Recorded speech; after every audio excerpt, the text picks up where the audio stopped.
हा चोख्या कोणाशी बोलतोयस, कोणाशी बोलतोय म्हणलं. चोखोबरायाने प्रामाणिकपणे सांगितलं देवाशी बोलतोय म्हणले.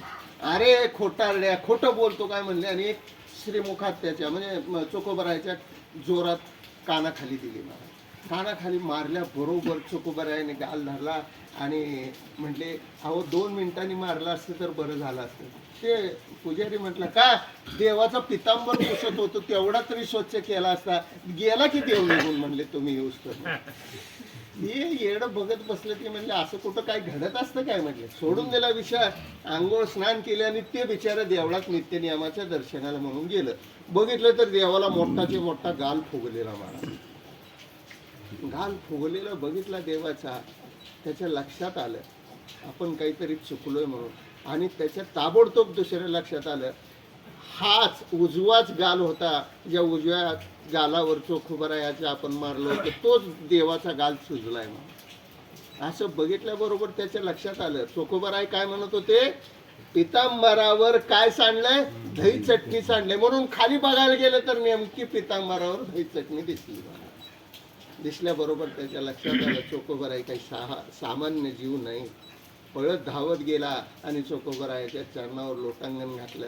असे हे संत महात्मे आपल्या पंढरीत आपल्याला एका काळात एका ठिकाणात भेटायला मिळत आहेत. तो पर्व काळ म्हणजे आषाढ आहे.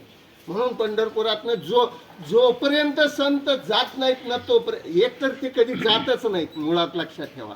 पण तरी सुद्धा लौकिक दृष्ट्या जोपर्यंत संत जात नाहीत ना तोपर्यंत पंढरपूर सोडायचं नाही लक्षात ठेवा. कधीच पंढरपूर का एवढे सगळा संत भार पंढरीत आलेला आहे.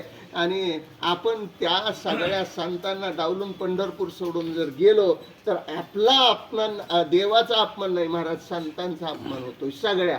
आणि हे सगळे देवाचे सांगाती असणारे संत आहेत महाराज. नाथराय काय, नामदेवराय काय, ह्यांच्याही जीवनामधल्या जीवनचरित्राकडे जर पाहिलं तर देवाची संगत त्यांना केवढी मिळाली, किती मोठी प्राप्त झाली हे आपल्याला माहिती आहे महाराज, श्रुत आहे, साधन आहे महाराज. म्हणून अशा भानुदास महाराजांनी देवाला आणलं तो दिवस म्हणजे आजचा आहे. म्हणून त्याला भानुदास चतुर्थी म्हणतात महाराज. आणि एवढ्यासाठी आपण खरं तर पावन आहे. नाहीतर काय महाराज, तो काय नाव त्या राजाचं, देव इंद्राचं, कृष्णदेवराय महाराज. शेवट राजाच होता तो कृष्णदेवराय जर म्हटला असता नाहीच देत जावा काय करतो म्हणून, पण खांद्यावर आणलं महाराज. भानुदास महाराजांनी खांद्यावर घेऊन आले आणि देवाची पुनर्स्थापना केली. देवाची पुनर्स्थापना म्हणजे देव काय अशुद्ध झाला का महाराज, नाही महाराज. पण तरी सुद्धा लक्षात ठेवा देव म्हणजे काय म्हणतात की उच्च नीच काही नेणे भगवंत. देवाजवळ काही नाही हो. माणसाने ह्या आपल्या सोयीसाठी केलेल्या सगळ्या रचना होत्या.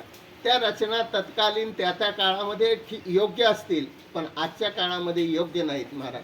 म्हणून तर आजकाल महाराज स्त्री पुरुषाच्या पुढे असं म्हटलं जातं. आता ते 8 दिवस झालं बघतोय महाराज. तुमच्यासारख्याला काही घेणं देणं नसेल त्याचं, पण लक्षात ठेवा हे तरुण पोरांसाठी फार मोठी गरजेची गोष्ट आहे, फार गरजेची गोष्ट आहे. त्या मोबाईलवर मी ते पाहत होतो, कुठंतरी एक आंदोलन चाललं होतं. कोणतरी एक जंतर मंतरवर काहीतरी आंदोलन चालू, कोणतरी एक व्यक्ती करत होता आंदोलन करू द्या, करण्याबद्दल काही मत नाही. वा आपल्याला संविधान किंवा जे आपला कायदा सांगतो की आपल्या स्वतःच्या हक्कासाठी लढलं पाहिजे.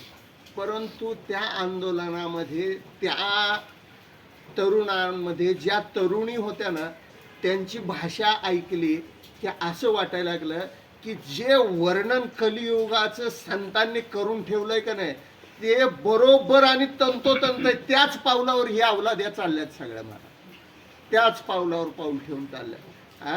काय महाराज किती त्याला म्हणजे पूर्वीच्या काळी जर आपण एखाद्या स्त्रीच्या मुखातून मोठा आवाज ऐकला तरी म्हणत होता अरे ही वाया गेली काय. आणि ह्या तर इतक्या वाया गेलेल्या पुरी होत्या महाराज ज्यांचा कधी काही ऐकण्यात अर्थच नव्हता महाराज. एवढ्या खालच्या लेवलला खालच्या म्हणजे काय म्हणतात त्याला पातळीवर जाऊन न्याय मागण्यासाठी एवढी खालची पातळी कधीही गाठली नव्हती. पण हे